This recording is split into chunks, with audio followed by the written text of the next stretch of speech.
Bem, então nós estávamos falando justamente sobre os racionais e irracionais e os reais. Então, para efeito de esclarecimento, nesses espaços aqui,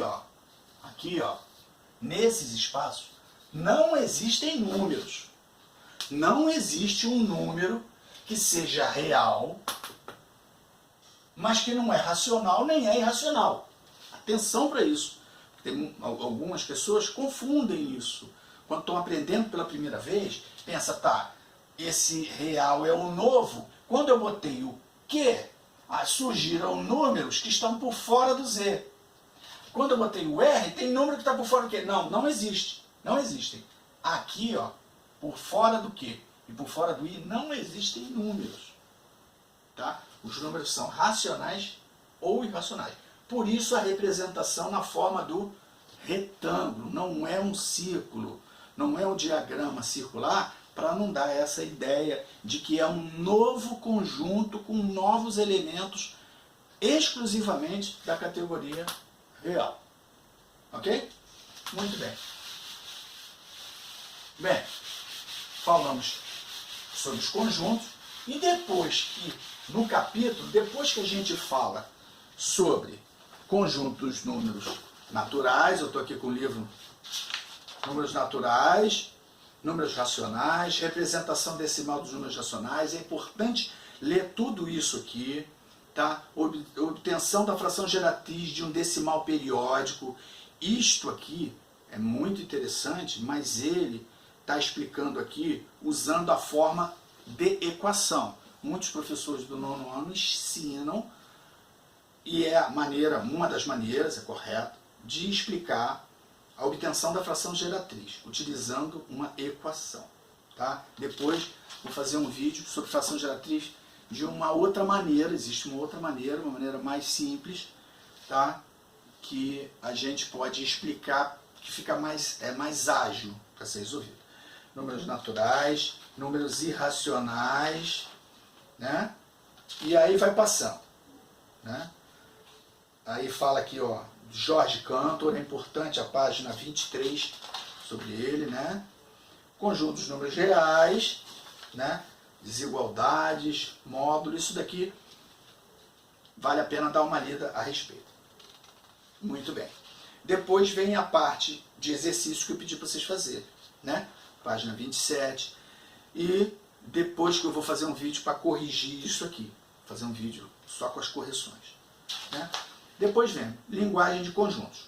Na linguagem de conjuntos fala exatamente sobre propriedades pertence, não pertence, contido, não contido, tá?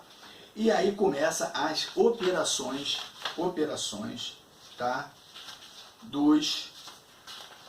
Entre conjuntos, tá? Operação entre conjuntos. Operação entre conjuntos, elas são basicamente união, interseção, subtração, complementar. 4 operações, basicamente. Nós já até vimos um que está aí na matéria, que é o N, número de elementos de um determinado conjunto. Depois vamos ver o número de elementos de uma união. Tá. Mas, para começar, né, nós vamos falar sobre união. União, o próprio nome está dizendo, juntar. União. União. Símbolo da união, um U. Tá? Um U. É parecido com um U. Na verdade, ele é mais retinho, né? É o símbolo que é muito parecido com um U. União. União de quê? 2 conjuntos. A operação entre conjuntos, o nome está dizendo, operação entre conjuntos. Eu não opero elementos, tá? Eu não faço um elemento união com outro elemento. Operação entre conjuntos. União de 2 conjuntos. Eu tenho, por exemplo, o conjunto A, que tem os números 1, 2, 5 e 6. E eu tenho um conjunto B, que tem os números 3, 4 e 7. Peraí, professor, de onde surgiram esses conjuntos? Eu criei. Eu criei, o exercício criou, entendeu? A é o nome do conjunto. Ah, mas você pode botar, posso botar qualquer coisa aqui. Normalmente, em matemática, a gente coloca uma letra maiúscula do alfabeto arábico, maiúscula, e dentro, números ou letras, tá? Normalmente, como a gente está fazendo exercícios dessa área, dessa parte de conjuntos, são números ou letras, tá? Números. 4 elementos. Se eu perguntar quem é N de A, número de elementos de A, 4. 4 elementos. Número de elementos de B, 3. 3 elementos. Se eu pedir A, união, B, o que é isso aqui? Isso aqui é um novo conjunto, vejo tudo feito por chave. Um novo conjunto, onde o que eu vou fazer? Vou pegar A e vou juntar com B. Simples, simples assim. Vai ser 1, 2, 3. Não vou botar o 3 na ordem não. 1, 2, 5 e 6, que é o A. E vou botar 3, 4 e 7. Muito bem, que é o B. Professor, tá certo? Tá certo. E se eu escrevesse 1, 2, 3, 4, 5, 6 e 7? Estaria certo? Estaria certo. Tá certo. A ordem dentro de um conjunto não importa. Isso é um detalhe muito importante. É um detalhe muito importante. Dentro de um conjunto, a ordem não importa. Não importa. Nunca vai importar. Certo? Muito bem. Então, o novo conjunto N de A união B será quanto? Será 7. 4 mais 3, 7. Ok? Muito tranquilinho.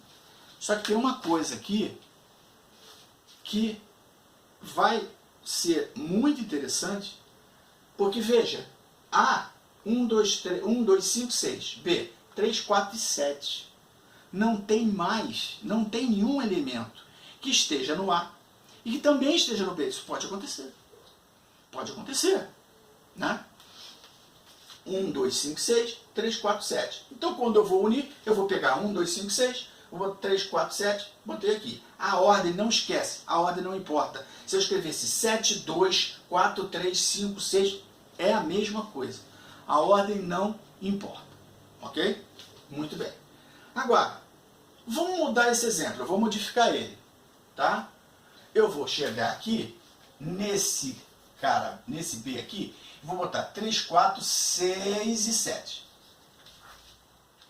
Tá? Não, não vou fazer isso não. Eu vou botar 3, 4 e 6. 3, 4 e 6. Muito bem. 1, 2, 5 e 6. 3, 4 e 6. Número de elementos de A mudou? Não, 4. Número de elementos de B mudou? Não, 3. Na hora que eu for escrever, eu vou escrever 1, 2, 5, 6, 3, 4, 6. Epa, 6 e 6? O que eu faço? Tira um deles. Tira as cópias. Só uso um K. Logo, ele ficou 1, 2, 5, 6, 3, 4, ou 1, 2, 3, 4, 5 e 6. 1, 2, 3, 4, 5 e 6. Certo? E agora, 1, 2, 3, 4, 5 e 6 são só 6 elementos. Ué, mas não era 4 mais 3, 7? Por que agora só tem 6? Cuidado.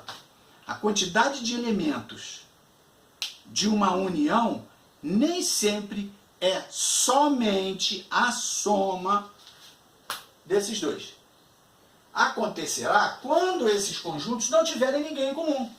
Se não tem ninguém em comum, pega essa quantidade do A, como era no exemplo anterior, pega essa quantidade aqui, 4, soma com 3, ponto final. Só que agora eu tenho 6 aqui e tenho 6 aqui.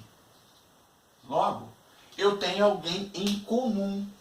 Se tem alguém em comum, as repetições não são admitidas. É outra coisa importante na teoria de conjuntos.